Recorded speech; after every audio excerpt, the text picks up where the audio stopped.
Welcome to Just Minding My Business Media, LLC. Broaden the scope of exposure for your business by going beyond the interview. Learn more at www.jmmbmediallc.com or email us at jmmbradio@gmail.com. The quality of our lives depends not on whether or not we have conflicts, but on how we respond to them. Thomas Crum. Kimberly Best, RNMA, is a Tennessee Rule 31 listed civil mediator and Tennessee Rule 31 trained family mediator. Kim's practice focuses on family mediation, health and elder care mediation, civil and business mediation, and conflict coaching. She is passionate about helping others resolve conflicts in a productive, non-litigious way using mediation, facilitation, and collaborative problem solving in order to find optimal solutions for all parties. She is here to tell us about her work and about her book, How to Live Forever, A Guide to Writing the Final Chapter of Your Life. Welcome, Kim. Thank you. It's Kim or Kimberly?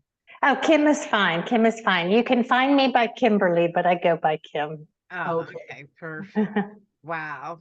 Thank you so much for gracing our platform, because in today's world, that's all we see every day is conflict.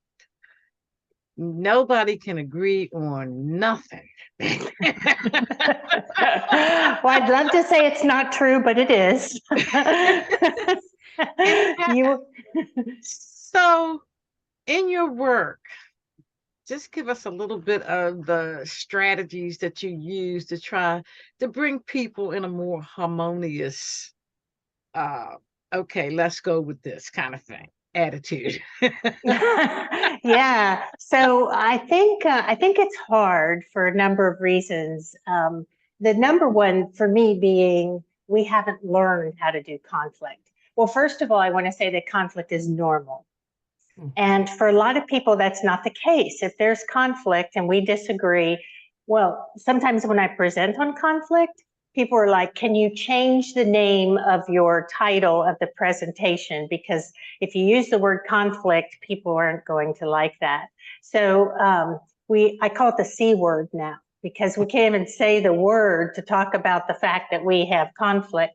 But even in a religious setting, sometimes it's a sin to disagree or have conflict, when in fact, conflict is a sign that there's a problem to solve, or that we have inadvertently stepped on each other's toes. And when we're in relationship with someone, we are going to step on each other's toes. It doesn't mean someone's a bad person. So learning tools to have conversations better, to see what we're doing, is part of my passion in teaching about conflict, and then using mediation as a way to hold a safe space for people to have that conflict. Because I like to say I'm really, really good at my job, and I'm not bragging, I just am, unless it's my own conflict.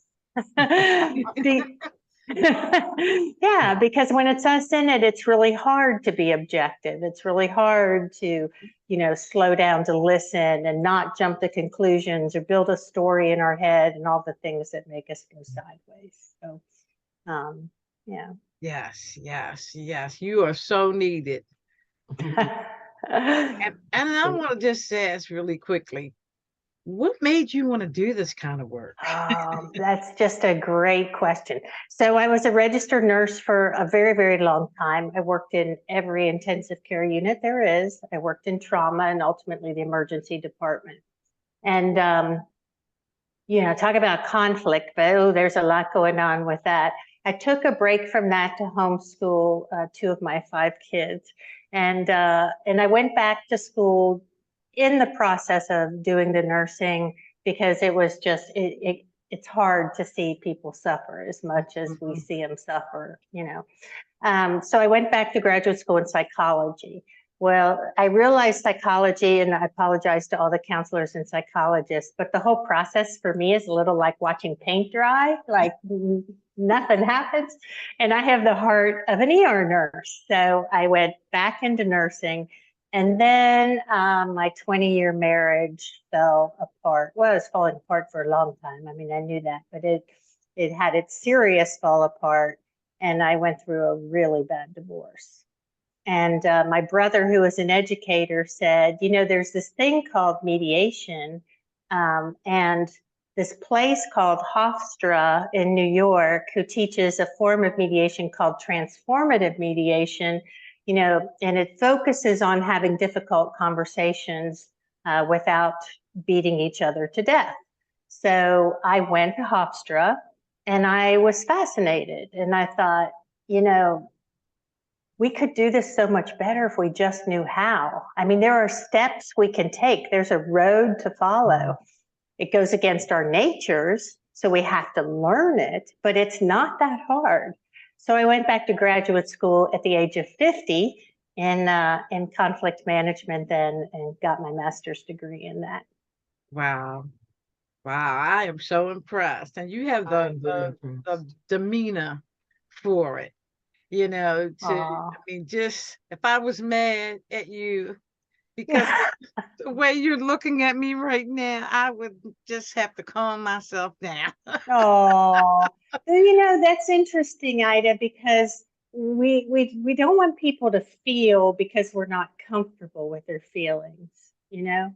But if we can get comfortable with letting people feel without absorbing it, you know, just separating us from them and letting them have that without feeling like we have to fix it, control it, minimize it, maximize it. Just let people be and watch that, you know. Yeah. But I want to say about that whole anger thing, it is hard for people to show up and know what to do and not get intimidated by anger. Like anger, we just don't relate well to. Right. But John Gottman, who is probably the most renowned family therapist, see, I do like therapists, in the country, has something called the anger iceberg. And he says anger is just this big, broad brushstroke word over a lot of things that are really the anger. So loneliness, your feelings being hurt, sadness, feeling isolated, feeling left out, you know, rejection. We can relate to those things as human beings. Like we can have empathy. We can sit with people. Oh, I get it. I get it. You're feeling left out. You know, I get it. You're feeling insulted. I mean, whatever these things hurt, you know, disappointed, those things we can sit with instead of just the anger. So if we look underneath that iceberg, try to find what those things are, you know, the person who is angry needs to try to find what those things are. Then knowing those is the path to the next step. And that makes so much sense the way you put it. And one of the things you did say, we're not taught how to deal with conflict, or we mimic what we have seen through our childhood of how our parents dealt with conflict. And then we either bring that into our space, or we either try to fix that generational curse and try to do something different. But we still struggle with doing something different. Right. We don't know how to do it. Well, yeah, that's exactly right. Oh, Ruth, you're so right. It's like, how do you know what to do different if you don't have a clue what that even looks like? Right. You know? And I say to people, like, how were you treated in your family of origin when you were the source of conflict? And how does that affect how you do conflict today? Now, for a little story on that, is I was talking to an educator recently, a superintendent of a whole school system, and she was talking about bringing restorative practices into her school. And she said a lot of the teachers, and certainly there would be parents too, are, no, you need to double down on, you know, toughness and getting rid of the kids who are a problem, and you know, yeah, that's not working out so well, right? Like it's just not. No. But that's what we're teaching adults to be like. You know, oh, you can't figure it out. And I have a 5-year-old grandson, and the little guy's precocious, but he's smart as a whip. I mean, he's just so smart. He's a little bit of a stinker. He's been to the principal's office probably 6 times. He's 5. And they said he doesn't have impulse control. You're right. He's 5. You know what I'm saying? Like, and it is not natural to sit kids in a desk for 6 or 7 hours a day. That's not meant to be. So I think looking at the potential of having a different way and realizing that everything we do with our children sets the path for how they're going to see the world. You know? Absolutely. Right? Yeah. And do you want to raise adults who are afraid of people that they might physically hurt them, because that might result in aggression, or I mean, all kinds of things can happen from that, right? Or do you want to raise adults who can run the country for us, you know, when we're senior citizens? So, and what are we doing to get there? And we don't talk about that, you know, we just keep the same things going and double down on the things that don't work. And we use what we were taught as a platform for dealing with everything. And it's very hard for us to change because we don't know a different way, which is where your work comes in, because you're cutting a path that says, you know, okay, and Lord knows we have seen lots of anger in its many forms shown in the media around the world, whether it's out and out war or just a local something happening in someone's community. So when we see all of these examples of how to act, who is there to say, you know what, there really is a different way? Because no one's offering that. They're just saying, okay, well, we'll just run out in the streets and we'll do this and we'll do that. And what really, as even as adults, we're sitting back and saying, that's just really bad behavior. Right. Yeah. Different way. How did we get to this point? And again, it's about us doing what we saw our parents do. So how do we set up a platform to be more or less demonstrated in a larger way? Where does it begin? Where do you start setting up a platform? How do you go about that? So people understand what mediation is and why they choose it. Well, personally, I try to get on as many podcasts as possible. So. Okay. So thank you for having me. To offer another option. And second of all, there are so many people who are working so hard to bridge those gaps. I mean, we have people advocating for different things, and we have people, so if I advocate, if I'm for something, that means I'm often against something else, which is how we're doing conflict in a bigger picture. And you were graceful enough to say people with bad behavior, but what we commonly do is say bad people. Right? So we make an entire human being the problem, not the point that we disagree on, but the whole person is the problem. And most people are more than the thing that we disagree with on them, whether it's politics or other things. Most people are parents or siblings or children of somebody. Maybe they go to church, you know, everybody wants a better life for their kids. I mean, we have so much in common, but instead of seeing all the different parts of a person, we see the one thing we don't like and we label the person that. Yes. That's such a simple first step, is to realize that you disagree with a point. You don't have to disagree with the whole person.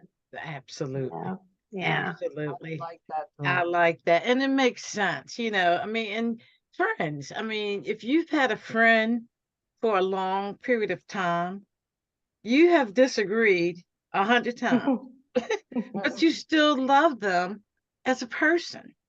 Right. Sometimes, sometimes I think we have an epidemic of firing people right now. It's like, oh, you stepped on my toes. That's the word I use for when we step on people's toes, you know, and instead of the big blow up thing, it isn't crossing my boundaries. I mean, boundaries can be walls to some degree. We need them, but sometimes we're not going to agree, and that's okay. Like, and how do you make that okay? I think I was telling you before the show that a very wise woman said to me, just because I don't agree with you, she gave me this lesson, it wasn't to me, doesn't mean I'm against you. It means I'm me. And we kind of expect everyone's supposed to be just like us. Well, I don't want everybody to be just like me. We'd be a little messed up. I mean, we'd have our upside, but we'd also have all this other stuff behind. You know, I feel like we're puzzle pieces. And if we can try to fit together, we're going to make the most beautiful mosaic. Yes. But we have to let people be who they are. And who we are is just who we are in the moment. You know, this is just Ann Alice being fussy now. It doesn't mean Ann Alice is a, you know, I'm not going to say the word because we're on air, but, you know,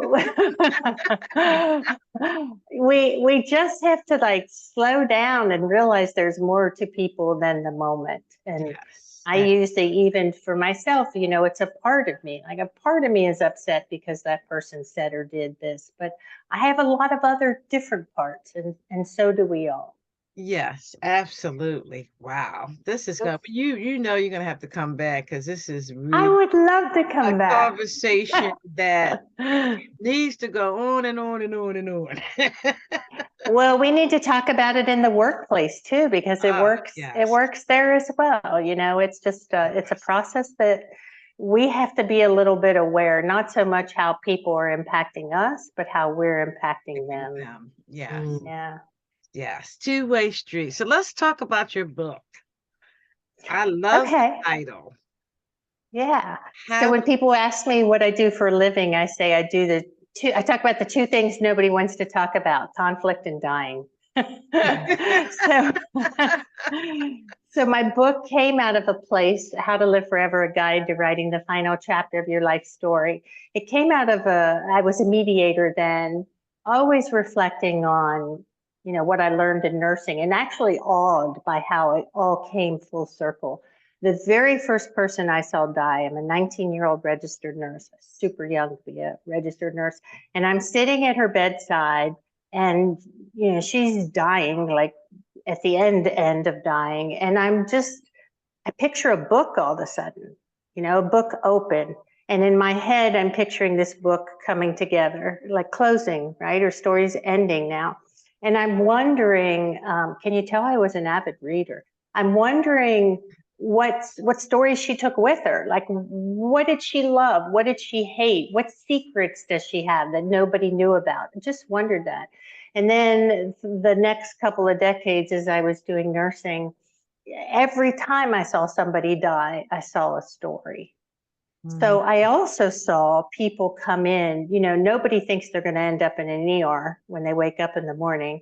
No, and everybody thinks they're not going to get some disease, like we forget that we're supposed to die.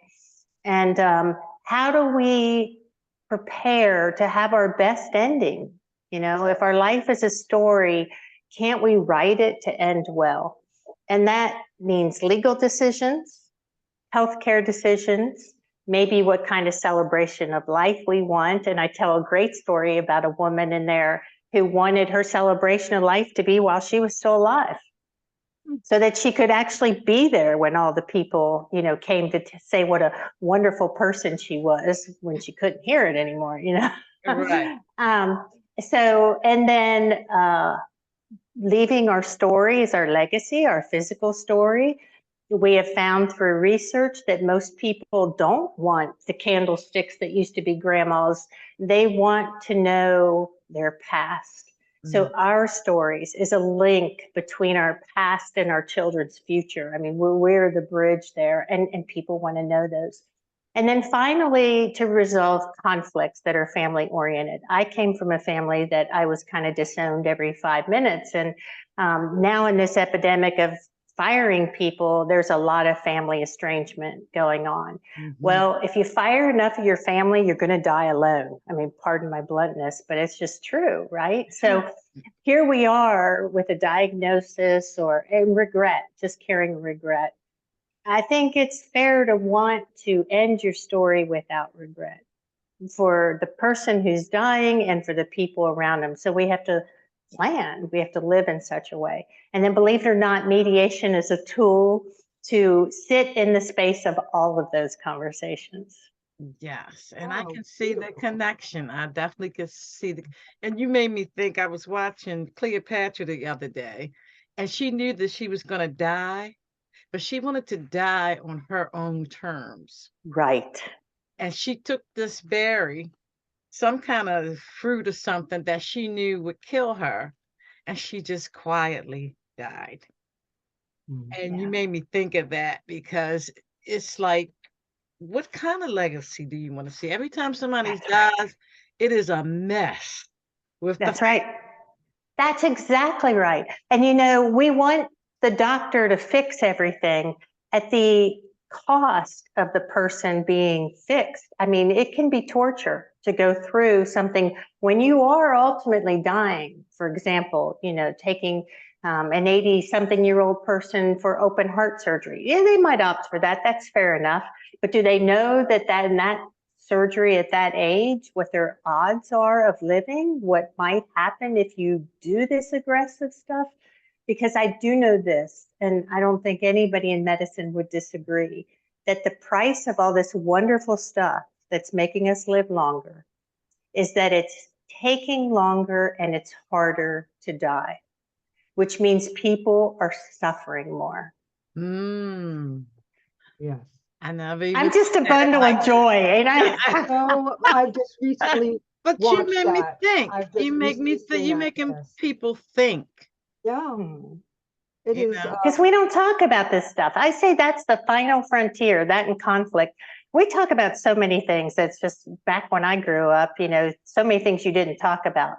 These two things are death and conflict are huge part of our lives, and we Yes.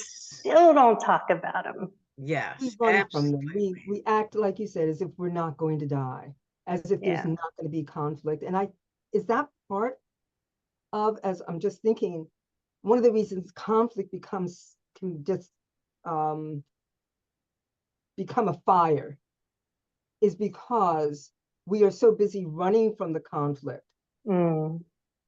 that we don't give ourselves a chance to say, okay, there's a conflict here. There's a problem. Let's look, let's put it down on the table. Stop waving it around the air. Put it down on the table. Hmm. Let's dissect this together. So Right. that we're not, you know, rather than acting like there's not a conflict until there's, somebody throws a bomb into it. And Right. then we're like, oh, there's a conflict. Now what do we do? Because that's kind of the way it is. Every conflict Right. you see, if you go through history, every war has been about the same thing. We call them today conflicts. Yeah.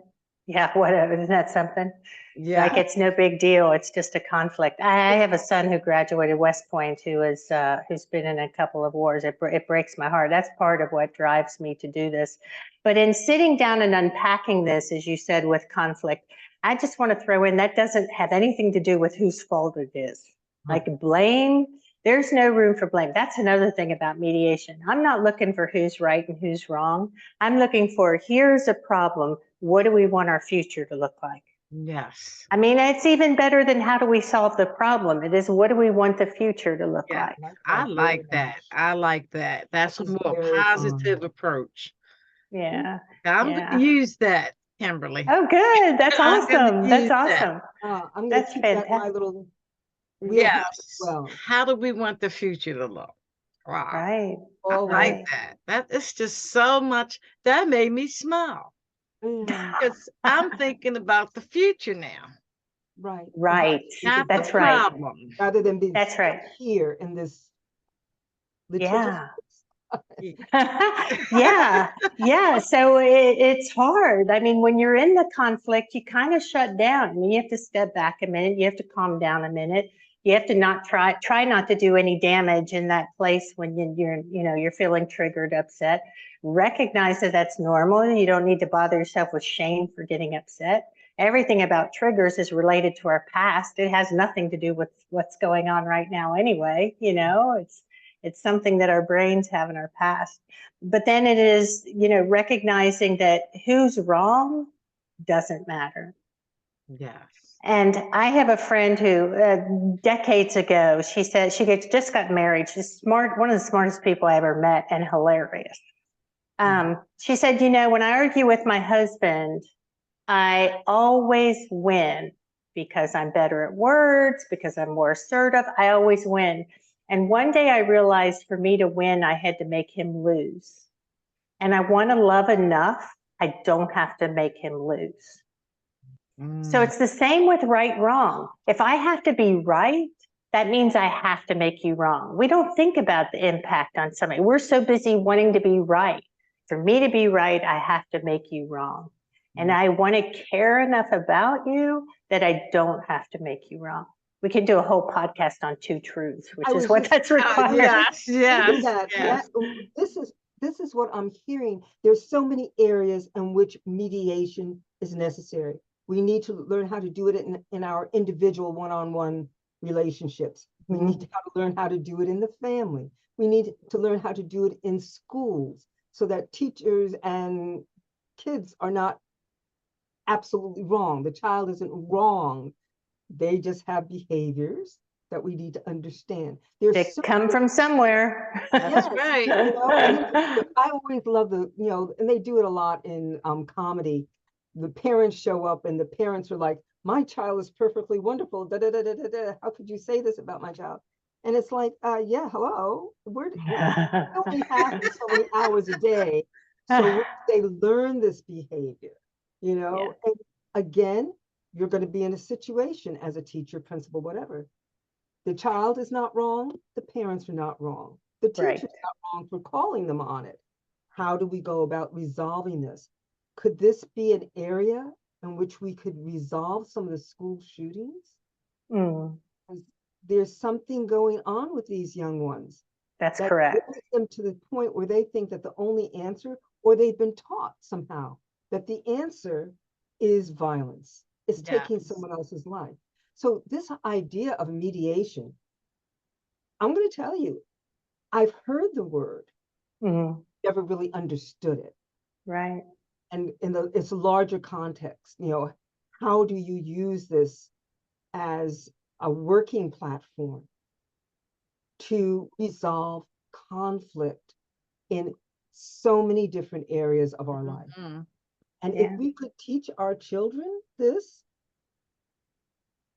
they would have a better way of dealing with the world as they grow up. Yes, and they would grow up as mediators. And I would be all right with them taking care of me when I get old.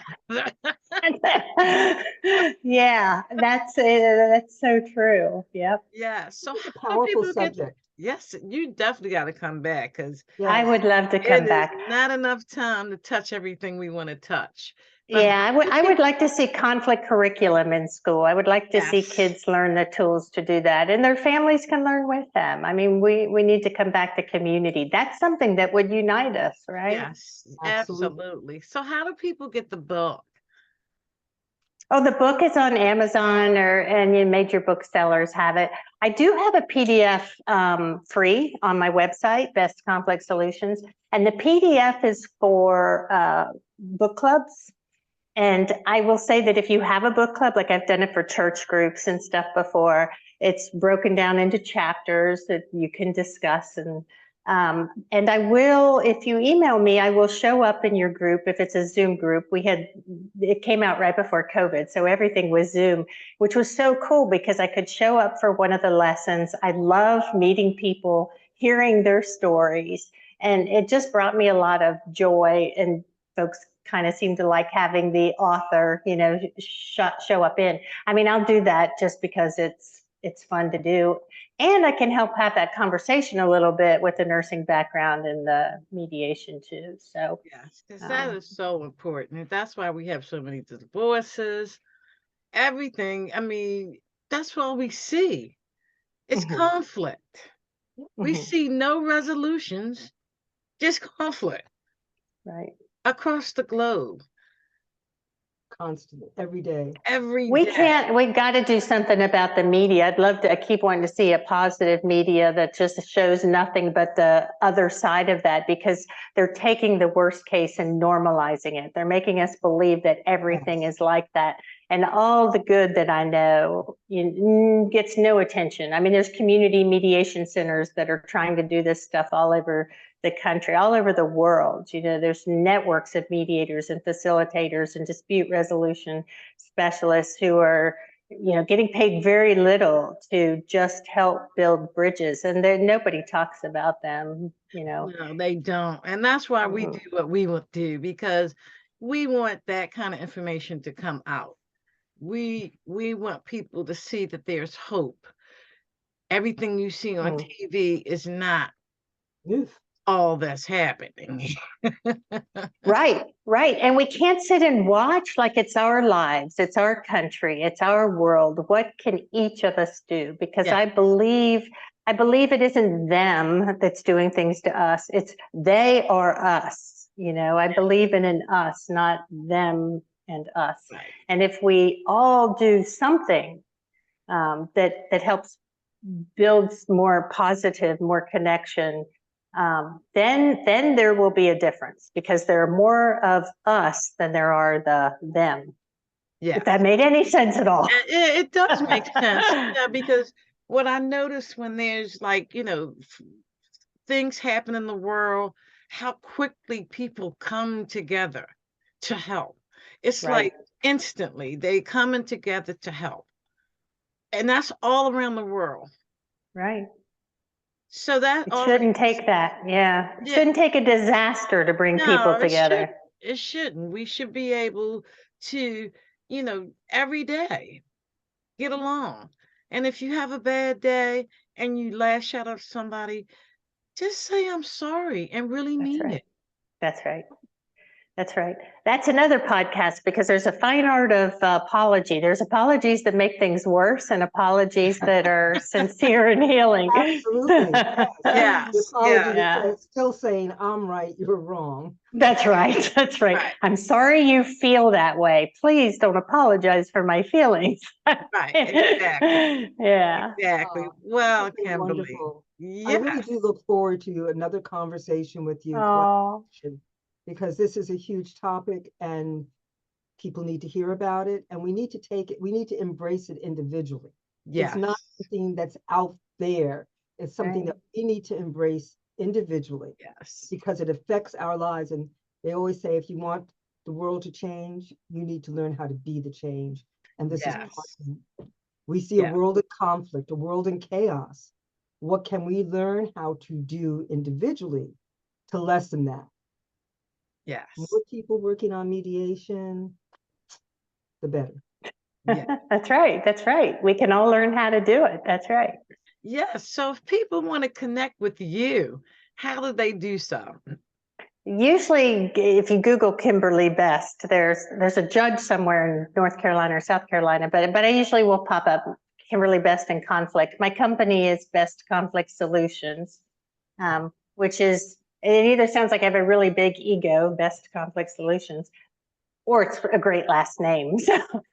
You lucked out. I did. Well, that's a good thing that came out of the marriage.